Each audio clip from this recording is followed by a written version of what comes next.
पार्वती का पिता के घर में सत्कार। महादेव जी की नटलीला का चमत्कार। उनका मैना आदि से पार्वती को मांगना और माता पिता के इनकार करने पर अंतर्धान हो जाना। ब्रह्मा जी कहते हैं, नारद, भगवान शंकर के अपने स्थान को चले जाने पर सखियों सहित पार्वती भी अपने रूप को सफल करके महादेव जी का नाम लेती हुई पिताजी के घर चली गईं।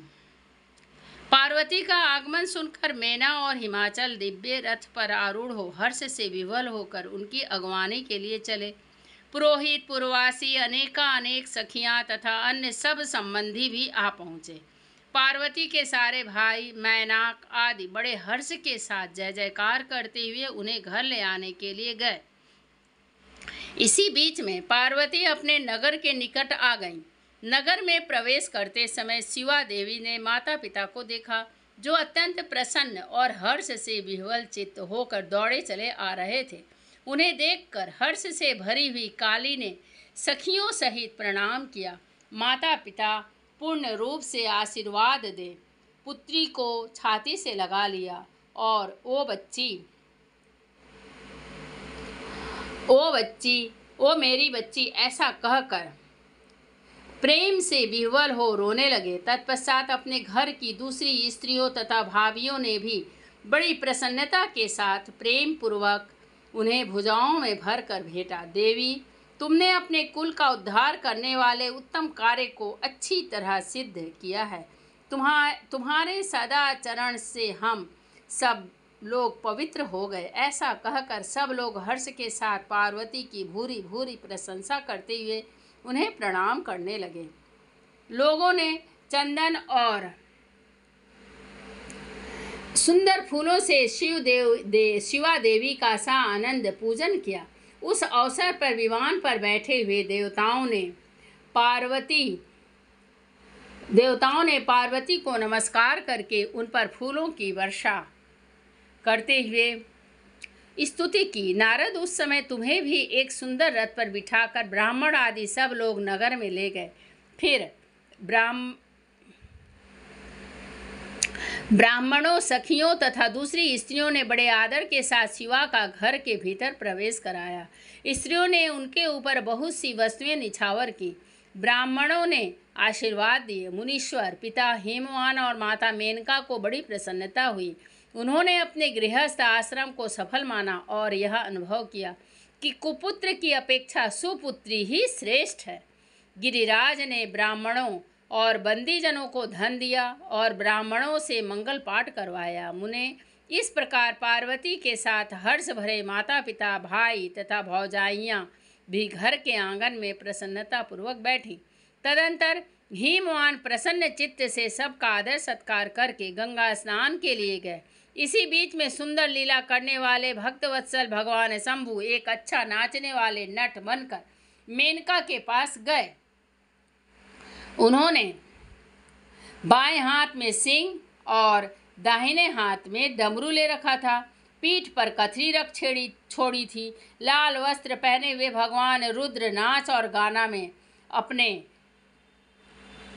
अपनी निपुणता का परिचय दे रहे थे। सुंदर नट का रूप धारण किए हुए भगवान शिव ने मेनका के पास बैठी हुई स्त्रियों की टोली के समीप सुंदर नृत्य किया और अत्यंत मनोहर नाना प्रकार के गीत गाए। उन्होंने वहां सुंदर ध्वनि करने वाले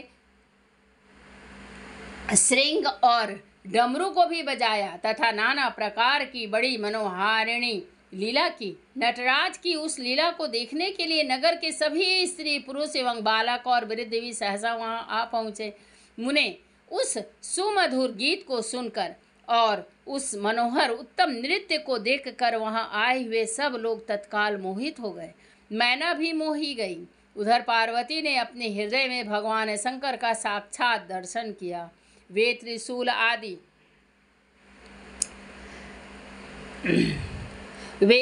आदि चिन्ह धारण किए अत्यंत सुंदर दिखाई देते थे।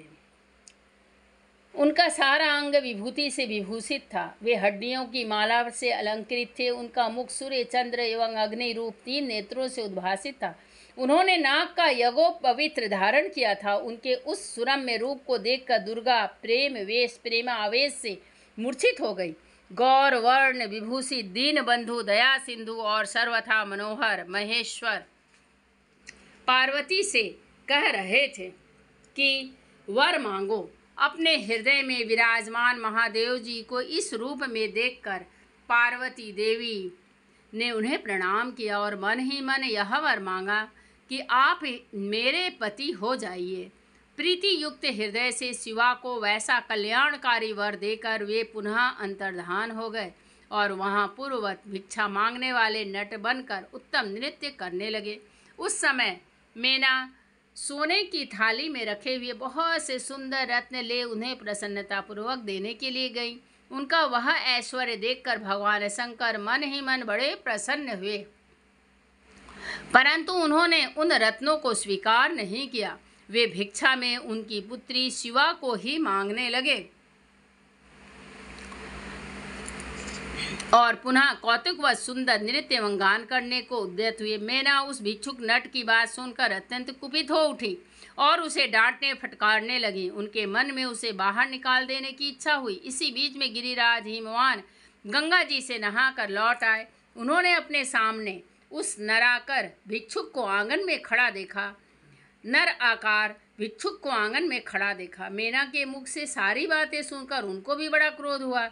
उन्होंने अपने सेवकों को आज्ञा दी कि इस नट को बाहर निकाल दो। मुनि श्रेष्ठ, वे नटराज विशाल काय अग्नि की भांति अपने उत्तम तेज से प्रज्वलित हो रहे थे।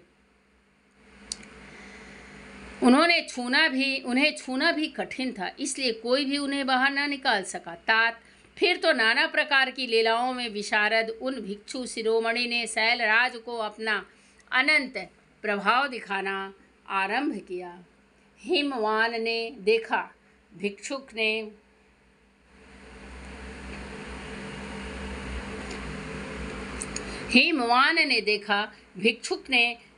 ने वहां तत्काल ही भगवान विष्णु का रूप धारण कर लिया है। उनके मस्तक पर किरीट, कानों में कुंडल और शरीर पर पीत वस्त्र शोभा पाते हैं। उनके 4 भुजाएं हैं।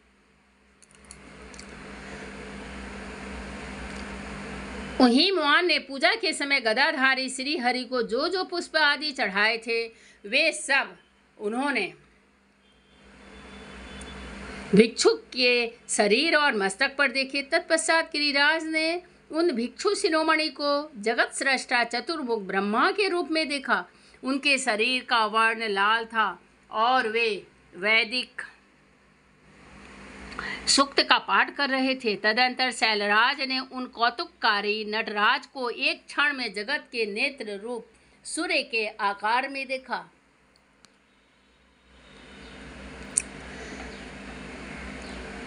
तात इसके बाद वे महान अद्भुत रुद्र के रूप में दिखाई दिए। उनके साथ देवी पार्वती भी थी। वे उत्तम तेज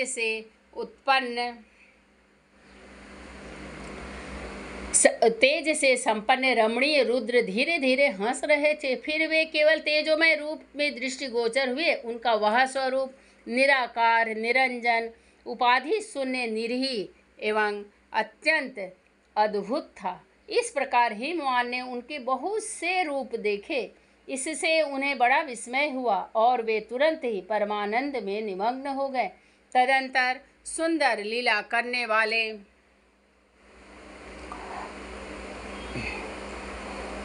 वाले उन भिक्षु शिरोमणि ने हिमवान और मैना से दुर्गा को ही भिक्षा के रूप में मांगा। दूसरी कोई वस्तु ग्रहण नहीं की, परंतु शिव की माया से मोहित होने के कारण शैलराज ने उनकी उस प्रार्थना को स्वीकार नहीं किया। फिर भिक्षु ने कोई वस्तु नहीं ली और वे वहां से अंतर्धान हो गए। तब मैना और शैलराज को उत्तम ज्ञान हुआ और वे सोचने लगे, भगवान शिव हमें अपनी माया से छल कर अपने स्थान को चले गए। यह विचार कर उन दोनों की भगवान शिव में पराभक्ति हुई, जो महान मोक्ष की प्राप्ति कराने वाली, दिव्य तथा संपूर्ण आनंद प्रदान करने वाली है। अध्याय 30 समाप्ति। जय ओम नमः शिवाय, ओम नमः शिवाय, ओम नमः शिवाय। शिव पुराण का अध्याय 30।